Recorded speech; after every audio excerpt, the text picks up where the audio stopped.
CMMS Radio talks about all things CMMS, computerized maintenance management software, focused on maintenance management. It's the people, the process, and the culture that make your CMMS journey a success. Welcome back to CMMS Radio. Today, we are going to talk with Amanda Meyer. She is Director of Product Marketing at Limble. Welcome to CMMS Radio, Amanda. Thank you so much, Greg. I appreciate the invite and very happy to be here. Yeah, I want to give you a little story about the hat. So I just came back from the NFMT East conference out in Charlotte, North Carolina, birthplace of NASCAR. We even had a special evening event out there where we went to the NASCAR Hall of Fame, which was awesome.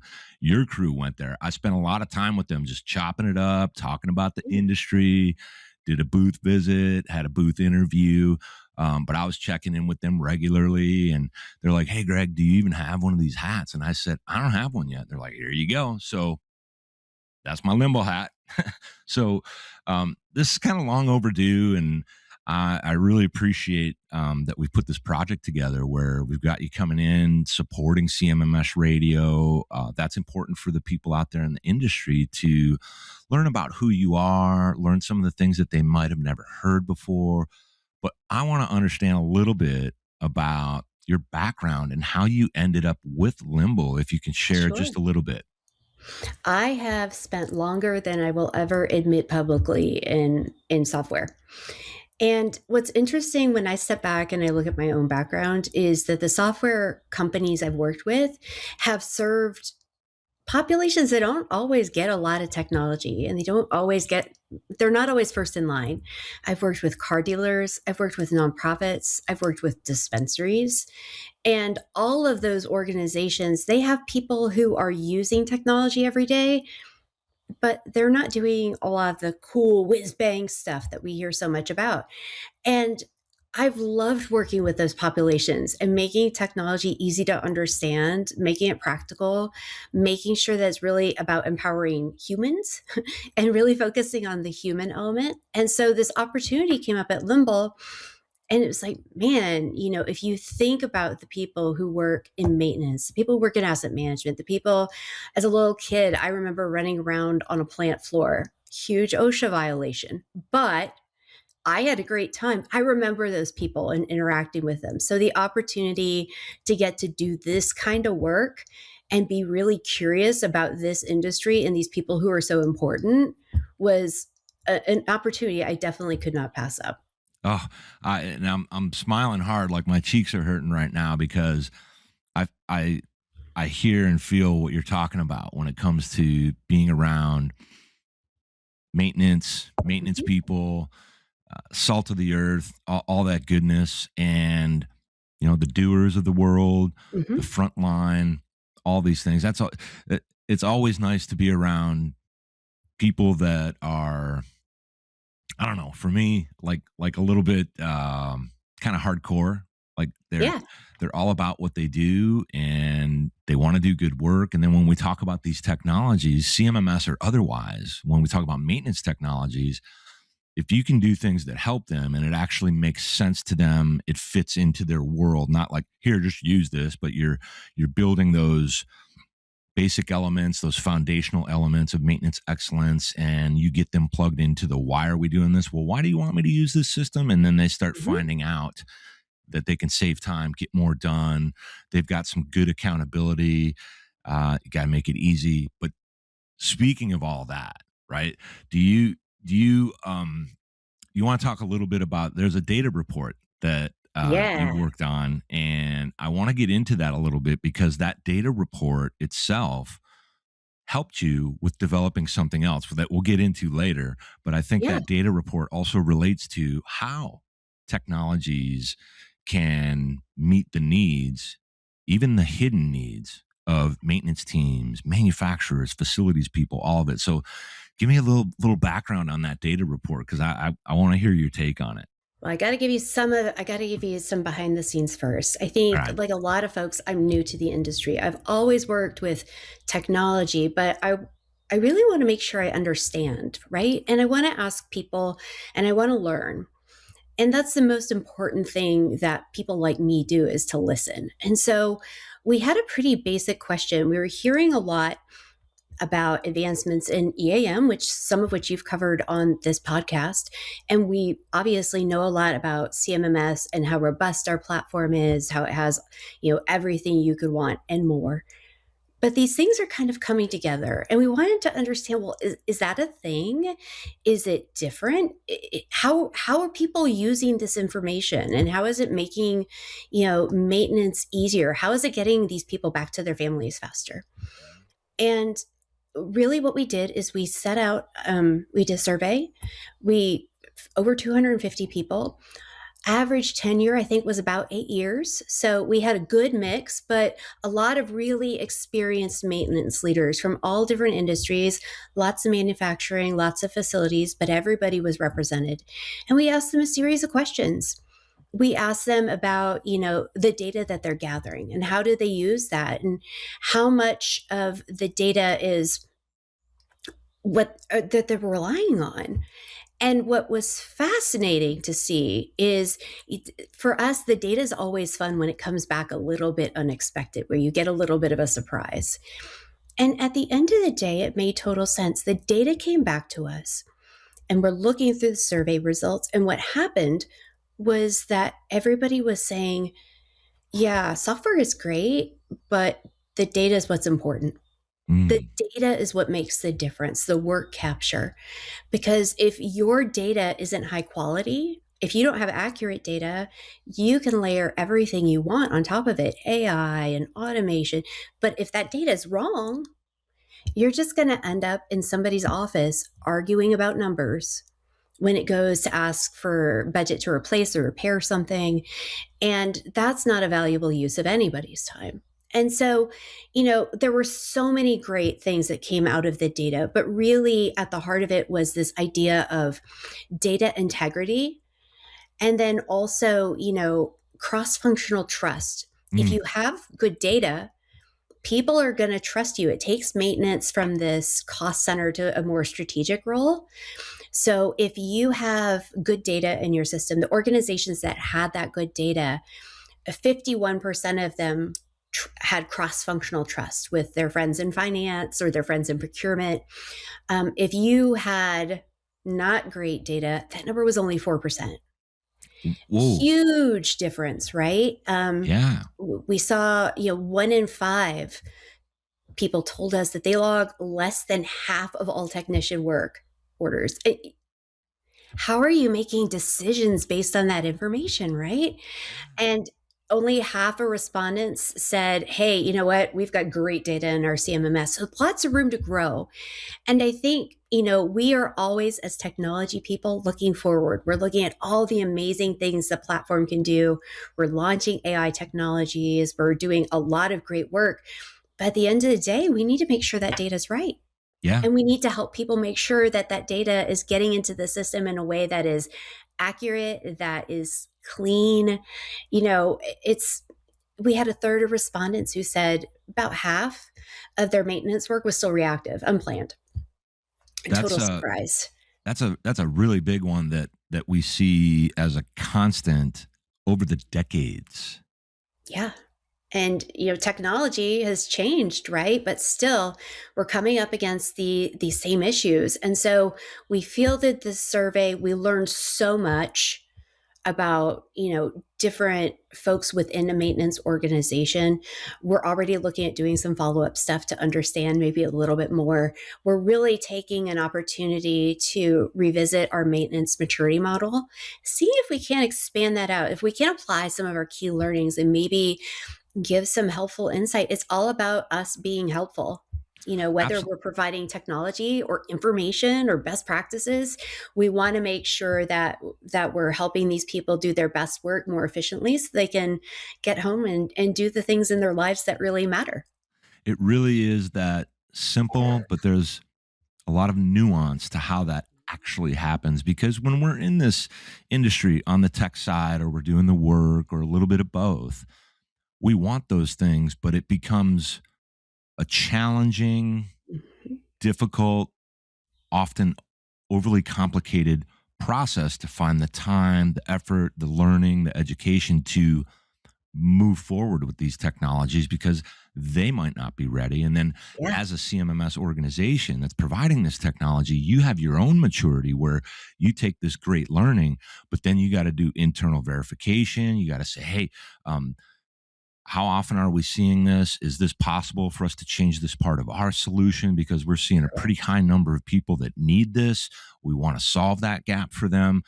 And I think through this research that you did, and I love that you got a good 250 is a solid representative sample Yeah. if it was randomized, and that's what you need from a statistical analysis perspective or whatever you want to talk about, research Yeah. methodologies. And from that learning, you talked about listening a lot as opposed to, you know, the opposite of just telling people. And when you sift through that and you start to understand it, you stay curious, like you said, because you're newer to it. That's almost an advantage sometimes because you're just available for it. And then how did that lead you to understanding what you could do next? Because I think there's something Yeah. that we're going to talk about with kind of your how you guys have advanced and what you've brought to the table. And look, I'm not much for like products and features, but Yeah. this sounded like something to me that is very big deal for you guys and a big deal for your clientele. Yeah. I think, last week we released our new mobile app.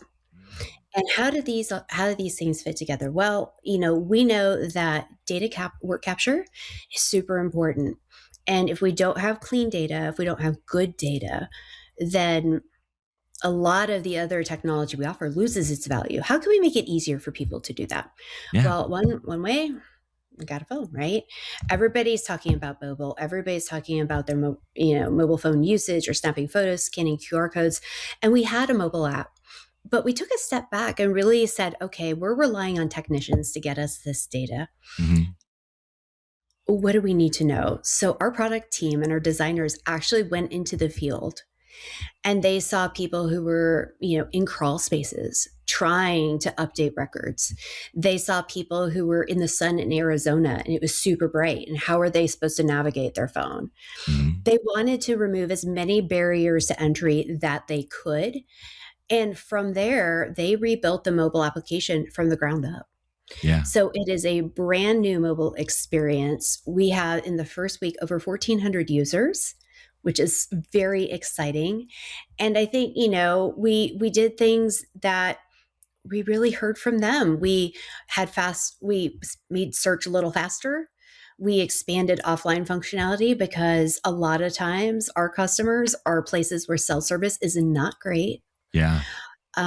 We have, clear task visibility. We have a completed task view so you can kind of keep track of what you're doing. More advanced analytics and configuration is staying on a desktop because that's really hard to do on a tiny screen. Of But course. we wanted to make sure that, how are we supporting? We learned that data integrity is so important. How do we support that? How do we stand up for it? How do we show up?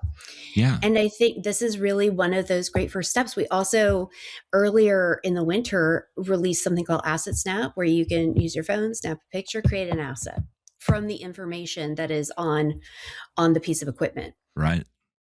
That's the kind of thing, the real practical everyday stuff that we want to help people get better at. We are going to solve all the cool whiz bang problems, and we're Sure. already working on those, but not at the expense of making people's everyday jobs more efficient, more effective, and more rewarding, frankly. I couldn't agree more. And I think that's another one of those things that's kind of a constant. It's changed a Mhm. little bit over the years, the decades. And the way it has changed is people think a little bit differently now, but the basics still play that role. And if you can empower someone to literally, walk around, Mhm. snap a picture of, let's say, a QR code that you've labeled on an asset, or maybe it's the moniker label that's on the asset itself, and you can scan that in and create that asset. It expedites things. It starts saving time. You're putting that time back in the bank for other things that can be Mhm. done. You also have a higher level of engagement from your frontline workforce, your technicians, And this even goes so far as what I've always called the cowgirls and the cowboys that are like, yeah, I know what I'm doing. Let me do this. Yeah, that's done.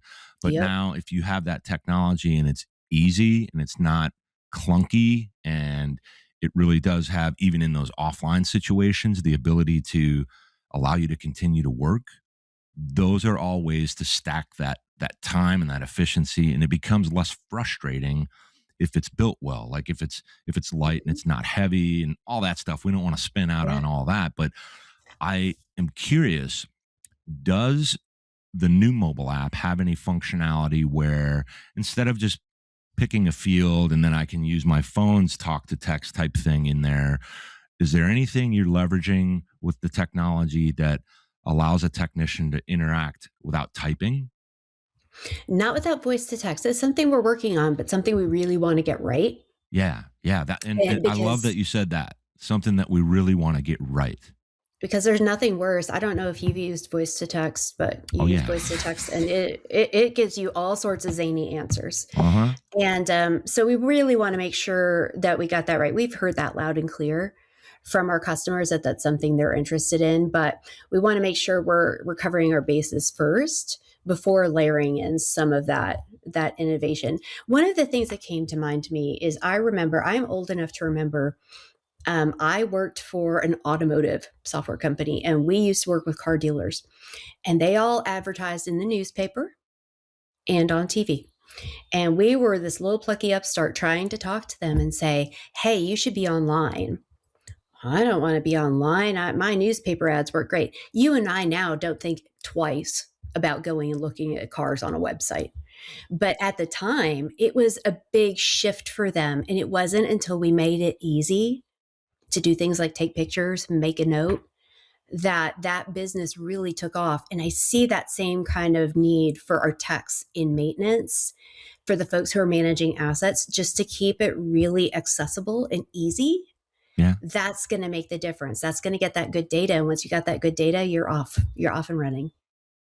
To that point, when I know for me, because I kind of use technology and love technology, but I don't love it so much that I'm all into it and I want to really figure this out. I'm more like, all right, that's not working really well. Let me try again. All right, I'm done with that. And that's a common thing in maintenance, especially depending on your generation. So Mm-hmm. we we have to talk about it briefly. We've got the skills Yeah. gap, skilled trades Yep. gap, and all this, and everybody's worried about the silver tsunami and guys and gals that are, 50, 60, 70, maybe retiring, taking all that knowledge with them. But when it comes to these new technologies, you've got generations coming up that they were born with an extra appendage, Mm-hmm. right? Yes. And it's not a thing for them to utilize the technology. But then the other thing you had talked about earlier with the report, with the Mm-hmm. mobile, with the CMMS in itself, right? Why somebody should use a solution like Limble Mm-hmm. or whatever is getting that good, solid contextual data, Yeah. actionable data, accurate data that you can report against, and you can develop appropriate KPIs rather than the standard nonsensical KPIs. And if you get that Yeah. frontline buy-in, you have a better chance of having better, more accurate data. So you make it easy for them. You get those things in.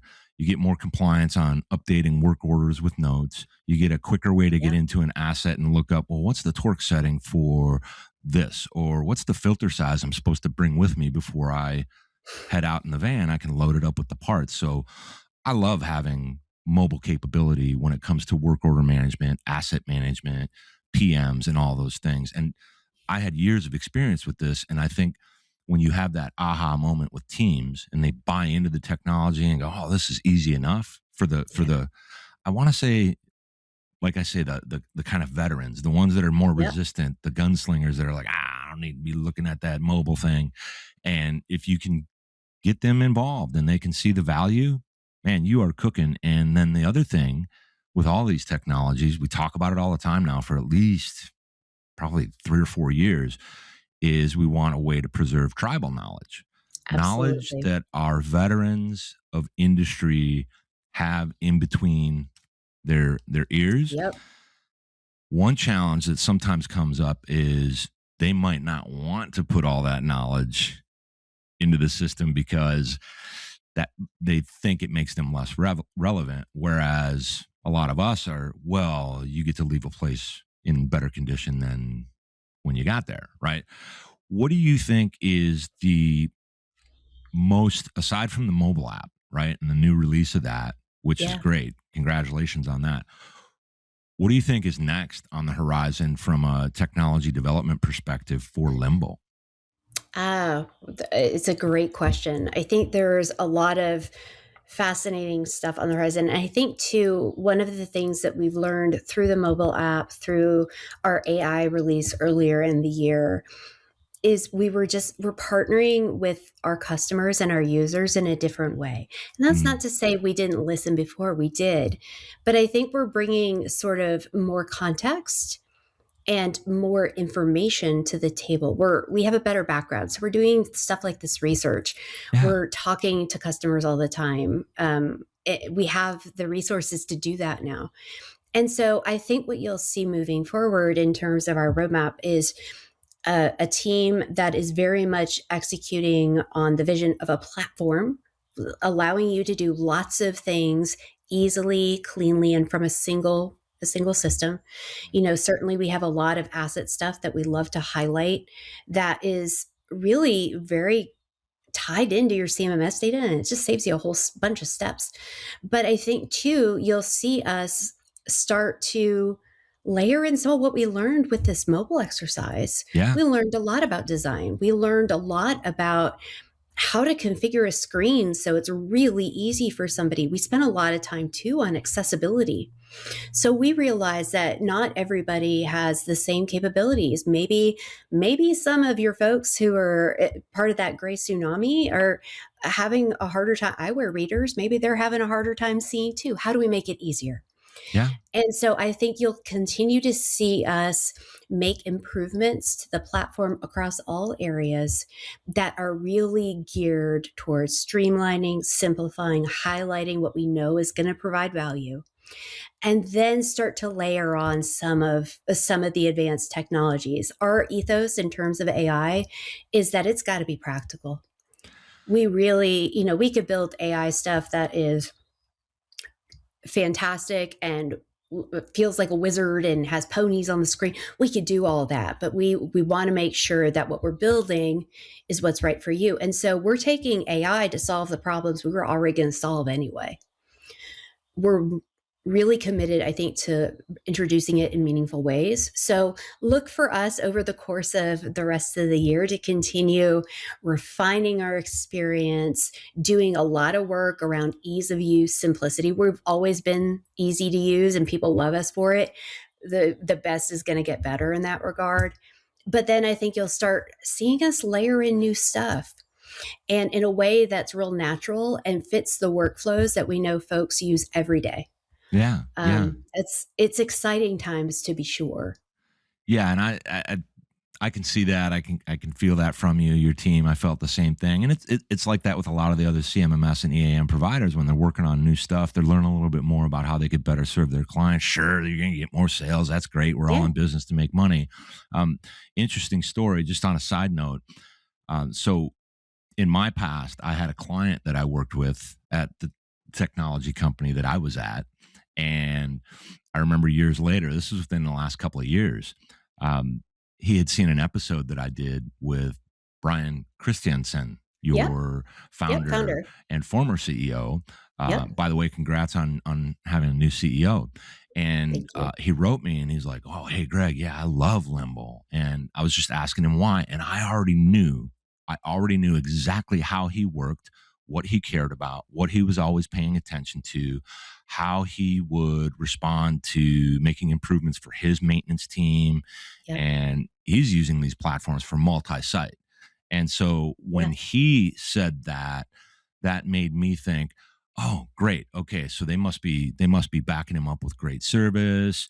He already understands a lot of these things. He's not afraid to set up a rollout program. But Yeah. that was kind of a little bit of an endorsement that helped me understand that you guys have a lot of clients out there that just love your system in particular compared to other ones that might be similar or, Yeah. kind of do the same stuff. I, It's so fun to hear those stories though, because we yeah. have Cornerstone Building Brands. They are the largest manufacturer of exterior building products in North Hmm. America. They have adoption across 50 plants. And so, we have everybody from very small teams just kind of getting started, Hmm. figuring out how do I stop firefighting, all the way through these much larger 50 plus plants. And they're using the same tool. They're still seeing 63% reduction in downtime, right? It scales beautifully. And I think that's because of our commitment to solving the problems and making sure that these people, these humans who are working behind the scenes, have what they need to do their job and do their job effectively. We are so grateful for that relationship with our clients. And, we've spun up now a whole content program with best practices. You'll be hearing a lot more from us. Okay. We've got all sorts of goodies planned in terms of insights and best practices and ways you can use our software or use something else. We're so grateful to have that relationship and to be that partner, that trusted provider. We can't wait to just kind of expand on that and make it even better, even easier to use, even more streamlined, even more powerful.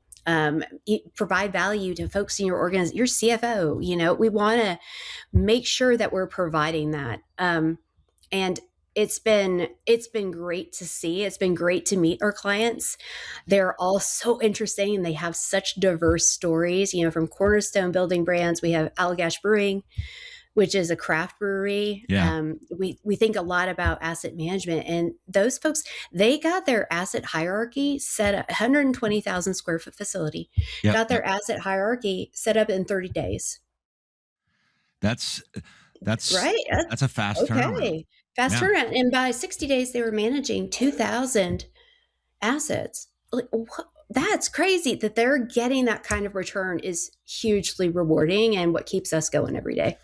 What's interesting about assets, equipment assets is what we're talking about, folks. And, that's kind of one of the things that's at the heart of a CMMS, a maintenance management solution, and some of the other similar maintenance technologies. I mean, you can all figure it out. EAMs do that too, but in a slightly different way. But the number of times in the last, I don't know, 20 plus years that I've talked to someone and ask them, how many assets do you have? And we've already defined what an asset is. It's an equipment asset. It might be fixed. Yeah. It might be movable, whatever the case may be, trucks, all this stuff. And most of the time, they didn't have a full count. They didn't have an accurate count. They would have to provide a range. And then when you look at data from their old system versus bringing them into, let's say it is a Limble, you see these kind of things that are non-existent still in their data stacks. And when you can get preferably your most critical assets in the system, so when somebody has all 2,000 of their assets and they know they have 2,000 assets, they at least have that opportunity digitally to see, track, and manage what's happening throughout its life cycle. When is it failing? Why is it failing? And all that great stuff where we start getting into not just maintenance, but maybe reliability and Mhm. overall outcomes for the organization and all that. All this stuff is fascinating, and I'm pretty sure that's part of the reason we're doing this now, is that a lot of new Yeah, things are happening this year. So we now will have this opportunity to showcase some of that stuff for everyone on CMMS radio. And absolutely. I try to root for all the companies because I'm here for the industry now, and no longer having a direct affiliation with my own company. I can kind of fight for users, fight for the CMMS companies, call both of them out on what they should or should not be doing. And this is another way for people to learn about you. I would like to switch you into what we call the fun questions segment on Oh, awesome. CMMS I'm Radio. Are ready. you ready? I'm ready. All right, no wrong answers. So anything goes. Okay. Swear if you have to. Okay. First question: what is your favorite music? I mean, we were talking about this before we started hit record. I'm all about metal. I was asking you about Metallica shirts in the background. So Yeah. I've been metal since the '80s and have no plans of stopping. Nice. Shout out to All Within My Hands. That is the Metallica nonprofit organization, foundation that has the Metallica Scholars Program. I am a proud supporter of that organization, and I love Metallica, so great choice on the music, of course. Thank you. Question number 2, what is your favorite sport or hobby? And on sport, it doesn't have to be one that you play or played. It could be one that you like to watch and cheer for. I have been a long time. You'd think I'm based in Austin. You'd think being in Texas, I'd be all about football. I've always been more of a basketball person. So I have spent a lifetime watching the Houston Rockets, my hometown team.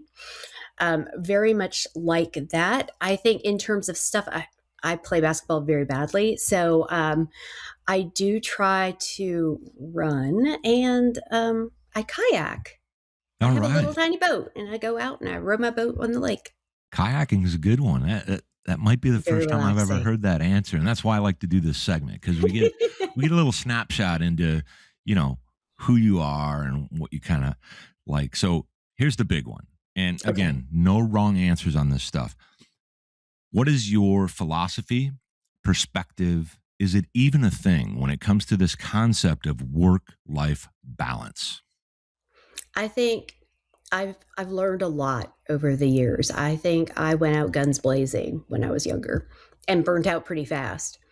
And I think what I learned is that, there is such a thing as balance, but when you find what you really love and you're passionate about, it doesn't feel as much like work.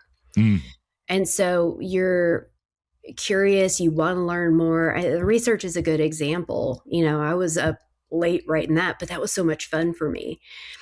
Finding what you love in life makes work less work and helps you create more balance. So staying true to kind of your North Star and really understanding what makes you sing, gets you up in the morning, having that compass is really going to be helpful in having work-life balance. I'm all about my kiddo and my husband first.